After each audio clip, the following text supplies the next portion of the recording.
भगवती पार्वती ने भगवान शंकर से कहा था महाराज, भोले बाबा ने पूछा था देवी तुम्हारी कोई इच्छा हो तो हमसे मांगो। आज की पत्नी होती तो 70,000 रुपए गोदरेज की अलमारी मांग, हाँ 80-80 हजार की अलमारी आती। जोर से बोलो जय श्री हरि। और जरा आस्था भजन चैनल के माध्यम से जो 1 घंटा भी खोल करके बैठ के टीवी थोड़ी देर सुनेंगे तो थोड़ी देर शांति मिलेगी, हमारे मन को शांति मिलेगी। माता श्री पार्वती, वो एक ऐसा समय था ना कोई माइक लगा था, ना कोई पंडाल था और ना कोई व्यवस्था थी।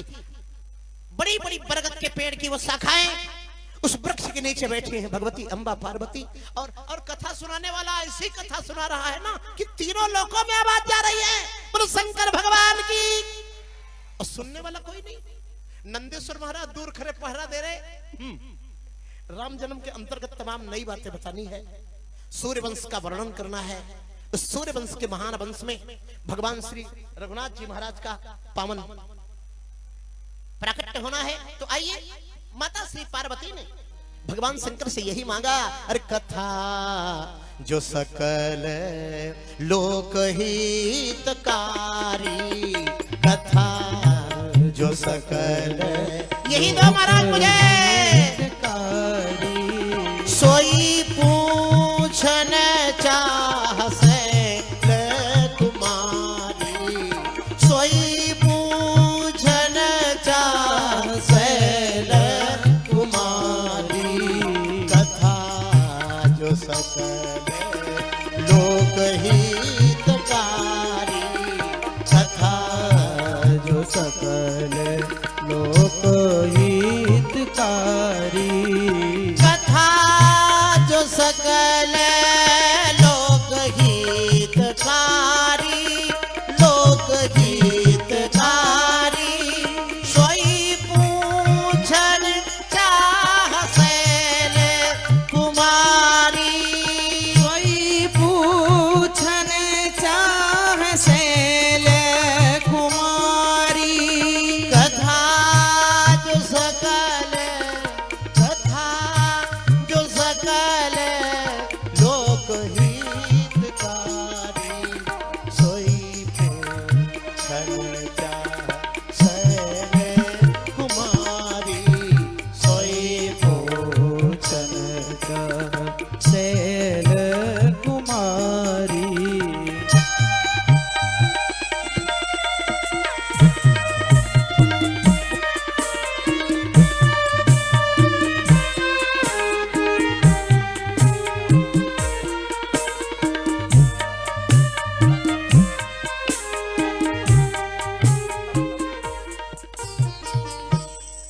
माता श्री पार्वती ने भगवान श्री महादेव से ऐसी कथा की रचना की है, ऐसी कथा को मांगा है जो सुनेगी माता श्री पार्वती और कल्याण होगा पूरे संसार का। ये परमार्थ की भावना माता श्री पार्वती में है। वो परमार्थ की परीक्षा भगवान शंकर ने तो शुरू में ले ली थी ना। कल हमने आपसे चर्चा की थी कि भगवान श्री शंकर ने विवाह के पहले और हमको लगता है माता पार्वती ने सभी माताओं को, भारत की समस्त स्त्रियों को परोपकार की भावना तो प्रसाद की जैसे बांट दी। बोलो पार्वती मैया की। दूसरा कोई भोजन के लिए पूछे न पूछे, लेकिन कोई माता जी मिल जाती है ना तो जरूर पूछती महाराज भोजन वोजन किए कि नहीं किए। और कुछ माता जी की इच्छा तो होती है कि ऐसे महाराजा में जो 2 किलो खीर से कम न पीते हो। ये परमार्थ की भावना भगवती श्री पार्वती ने सभी देवियों को बांट दिया। और तभी तो कर रही। ऐसा कोई थोड़े चाहता है कि गाड़ी हम खरीदें वो बगल वाला लेके जाए चले। परमार्थ मकान हम बनावे रहे कोई दूसरा, ऐसा कोई नहीं सोचता। लेकिन माता श्री पार्वती कह रही है कि कथा महाराज मैं सुनूं और कल्याण हो सबका। जो कथा नहीं सुन रहे हैं, अपने गृह कार्य नाना जंजाला में लगे हुए हैं, महाराज उनका भी कल्याण हो। ऐसा कौन सोच सकता है? ऐसा एक परमार्थी ही सोच सकता है। ऐसी कोई महान आत्मा सोचती है। माता श्री पार्वती ने तो यही कहा था महाराज, कथा जो सकल लोक हितकारी, सोई पूछन शैल कुमारी। कथा जो सकल सकल लोक, सत्य लोक का भी कल्याण हो, जल लोक का भी कल्याण हो। ए महादेव ऐसी कृपा करना महाराज कि तप लोक का भी कल्याण हो, भूलोक का भी कल्याण हो, भुवर लोक का भी हो, महर लोक का भी हो, और महाराज धरती लोक वालों का तो कल्याण हो ही हो। अच्छा, इसका मतलब तो कंफर्म हो गया ना इसका तात्पर्य ये तो सिद्ध हो गया कि कथा चाहे जिस लोक में हो। आजकल एक कुछ बुद्धिहीन लोगों की बात नहीं सोचे सुने होंगे ना, लक्ष्मी पूजा भारत में होती है, पैसे वाले अमेरिका में होते हैं। अरे हमने कहा भारत की संस्कृति नहीं जानते हो, यहाँ पूरे विश्व के कल्याण की बात की जाती है। पूरे विश्व की अनुष्ठान भारत में होता, फायदा जापान का होता है। बोलो जय श्री हरि। अब क्या पता जो बिल गेट्स है वो पहले भारत में ही पैदा हुआ हो, यहाँ पुण्य किया हो, बाद में अमेरिका में पैदा होगा। देखे हो क्या, कोई कंप्यूटर है क्या देखने का? ये हमारी भारतीय संस्कृति ऐसी है, ये पूरे विश्व को परिवार मानती है। अगर गायत्री जब यहाँ होगा तो उसका पूरा लाभ नेपाल, चाइना, जापान, जर्मन, भले कोई एटम बम बनाता हो, कोई मार देने की तैयारी में हो, लेकिन ये भारत की संस्कृति ऐसी है जो पूरे विश्व का कल्याण चाहती है। अब माता श्री पार्वती वही याचना भी कर रही है कि कथा जो सकल लोक, सत्यलोक, जनलोक, तपलोक, भूलोक, भुवरलोक, महरलोक, धरती लोक, सुताल, विताल, तलातल, रसातल, पाताल, सभी लोगों का कल्याण हो महाराज। बड़ी बढ़िया चौपाई कि कथा जो सकल लोक हितकारी, कथा जो सकल लोक हितकारी, सोई पूछन चाह शैल कुमारी, सोई पूछन चाह शैल कुमारी।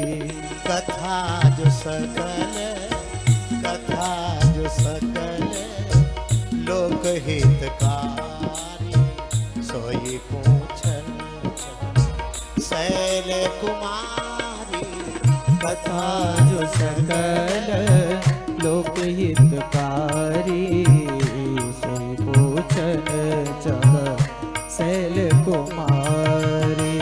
कथा जो सकल लोक हितकारी, सोई पूछन चाह शैल कुमारी, कथा जो सकल लोक हितकारी, सोई पूछन चाह शैल कुमारी।